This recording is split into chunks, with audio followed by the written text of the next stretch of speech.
A linhagem senhorial dos grandes, né, mestres do mundo não está apenas em uma família do Rex Deus, mas de centenas e milhares de hereditários de todas as guildas de grandes famílias, hoje chamadas Illuminatis.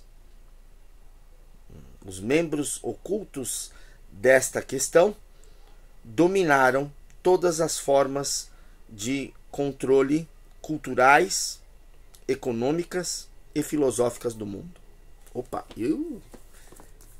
Rex Deus. Opa. Bezalel Shen Hashem, sejam bem-vindos ao nosso canal. Continuando o nosso bate-papo sobre liberdade política, o controle do mundo, etc. Hoje nós vamos falar de uma coisa bem interessante. Demografia. Demografia é uma coisa bem curiosa. Ela tem a ver com geopolítica, ela tem a ver com geoposicionamento, tem a ver com geografia e com o uso disso, né? Países que apostaram durante anos nas falas do diminuir filhos, diminuir quantidade de pessoas nascidas, as pessoas que nascem geram pobreza, hoje estão na pobreza. Olha o Japão, Espanha, e o próprio Reino Unido passando por isso, Itália, né? O Brasil também está começando isso. Países que também tiveram, em contrapartida com excesso de populações, passaram por grandes também dificuldades econômicas. Então a demografia ela é uma questão importante. Por exemplo, não ter filhos leva um país à ruína, um estado à falência, mesmo com toda a riqueza que possui. Você vai falar, o Japão é um país rico. A riqueza vai acabar. Porque essa riqueza ela foi gerada quando ele tinha uma alta taxa demográfica, né? Digo alta no sentido de que ela era uma taxa excelente para ter uma população de mão de obra produtiva na idade adequada, entre os 22 anos de idade, mais ou menos até os seus 45, 48 anos de idade, esse meio da idade, né? A idade chamada idade jovem ativa, né? Economicamente ativa, é o fundamental para qualquer país prosperar. Se você não repõe isso, se você tem uma população jovem que não é economicamente ativa e que não está sendo reposta porque não nasce filhos, sabe? Não tem, não é? Você vai para aquele destino, a pobreza. Não é? Então vai acontecer, por exemplo, de uma Espanha devendo acima de 100% do seu PIB. O Japão também. Você vai ter a deflação, que é tão terrível quanto a inflação, até que você tem uma hipervalorização da moeda e deflacionária, e o país entra também na mesma bancarrota da hiperinflação. Dá no mesmo. É um equilíbrio. Ok? Há estudos que dizem que a melhor taxa de reposição é em torno de 3 a 4 filhos por casal. Porque vamos nos lembrar, nem todos os filhos vingam, né? Infelizmente ainda há uma taxa de mortalidade infantil bem menor, por sinal, em muitos países e tal, mas esse controle demográfico não é fácil. E a outra questão vem a ser com a nossa querida democracia por representatividade, né? Então às vezes você reclama que o lado de lá, como que pode, porque um lado tomou o poder, seja ele da direita ou da esquerda, enfim. É muito simples, o jogo se ganha com filhos. Quem fez menos filhos, né, essa população vai crescer, e quando ela chega na idade de votar, ela vota, porque é a chamada, o que é o sufrágio, né, universal. E aí você não faz filhos, você não tem filhos, você não tem descendentes, né? E, ó, nada contra quem não quer ter. Pelo contrário, eu acho justo. O problema é quando ninguém quer ter. Se você quer continuar um país, senão não tem problema nenhum. Para nós cristãos está ótimo. Eu sinceramente acho que se não tiver, tá Maravilhoso, não continua o mundo nesse ponto, né? O apocalipse acontece, Jesus volta, né? Já resolvemos o problema.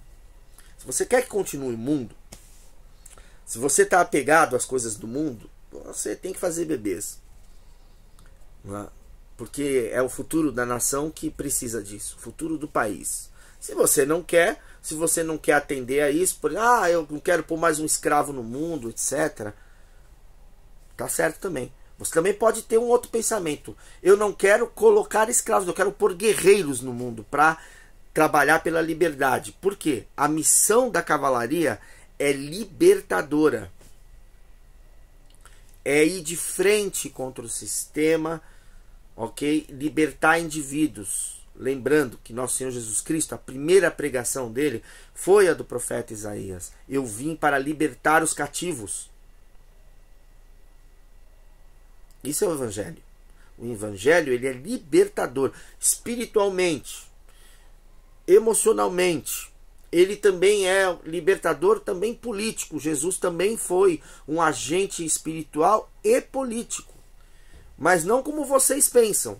Então tem as pessoas que vão falar, Jesus era socialista. Não era. Jesus era comunista. Não era. Jesus era capitalista. Não era. Jesus é outra coisa, muito maior que isso.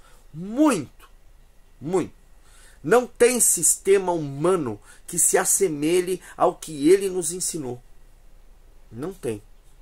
Nenhum. Todo sistema humano, político, de governo, é qualquer coisa que está no rodapé, muito abaixo disso. Então, se eu falar, por exemplo, do bem comum, Jesus era comunalista. Ele, né, pregou a divisão caridosa e compassiva, de livre e espontânea vontade, não de um Estado forçando a isso. Lembra dos impostos? Pois é. Ok, então ele, de livre e espontânea vontade, estimulou a caridade, estimulou a divisão de bens, e estimulou de livre e espontânea vontade você tratar o outro como uma pessoa igual a você, tratar com compaixão, né, não com tolerância, mas com entendimento das diferenças, porque quem tolera não está entendendo ainda, ele só tolera. É isso que Jesus ensinou. É essa essência que está nos evangelhos, do ponto de vista da ação política. Jesus também foi um agitador, um anarquista, foi sim, mas não no ponto que vocês acham. Porque vamos lembrar que a anarquia é o controle de si mesmo. O anarquista é aquele que governa a si mesmo, para depois ele poder viver num sistema maior, sinárquico. Não, nós temos oligarquia, nós temos qualquer outra coisa aqui que tem aí instalado no mundo. É algo a se pensar. Então, esse ponto, né, da demografia, de fato, se eu vou colocar muitas pessoas no mundo que serão ignorantes do seu potencial, né, daí vem a questão educativa. Porém, vamos pensar, temos educação de verdade? As faculdades ensinam pessoas a pensar? Não. De verdade, não. Elas formatam pensamentos.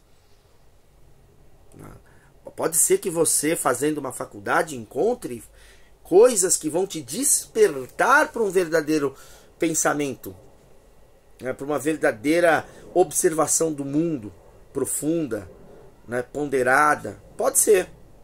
E não precisa nem cursar filosofia para isso, tá? Não é porque você vai cursar filosofia que você vai aprender a pensar. De jeito nenhum. Pode ser que te leve a isso, se você estiver desperto e preparado, que vai te levar a essa disciplina, sua disciplina interior, do que você vai buscar, que tipo de estudo você vai buscar, em qual linha de mestres você vai seguir e entender e compreender, ok? É isso que vai causar a diferença na questão da educação. Ou você vai ser, como muitos, um analfabeto funcional.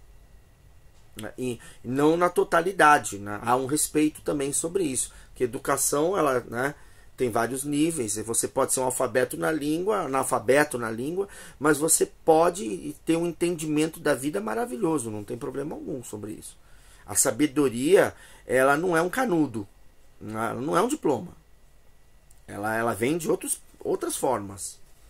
Tá? Mas é bom ter o estudo. Claro que é bom ter o estudo. E que também nos leva a pensar o seguinte. Esse estudo, por exemplo, ele me leva a ter uma profissão, a ter dinheiro, a sobrevivência, etc. Nem sempre. Depende da tua disciplina, depende da tua capacidade, depende do que você aprendeu e de como você utiliza na prática esse conhecimento. E aí sim você pode ter uma profissão, você pode ter um trabalho digno, etc. e tal. Tem muita gente que se forma em faculdades, em universidades maravilhosas e não chega a lugar algum. E outros também. Outros vão usar aquilo para um trampolim, para uma outra coisa melhor para sua vida. Então, é o que você vai fazer com isso que é importante. Agora, e isso também tem a ver com a questão da demografia. Ó, demografia do estudo, a demografia do conhecimento, né? Bilhões de pessoas adormecidas, bilhões de escravos. E o Estado tem medo disso. Opa, o Deep State, então, uau, tem mais medo disso ainda. Estou falando de teoria da conspiração? Não. Você sabe como o seu Estado é movimentado? Da simbiose entre Estado e forças econômicas. Né? Porque você tem um lobismo econômico no seu vereador, no seu deputado estadual, no seu deputado federal, no seu senador, no seu presidente. É lobismo, gente. Vai atender, né, sistemas econômicos para depois atender a população. E pode ser que não seja ruim que os sistemas econômicos ajudem a população, enfim, aí tem todo um estudo sobre isso. Porém, no geral, o povo paga o pato. Né? Com impostos, né? Com inflação, enfim, juros altos, com tudo isso. A riqueza ela é produzida. Vamos lembrar de uma coisinha legal, ó. Atualmente nós estamos, né, em 2022, já passando do meio do ano.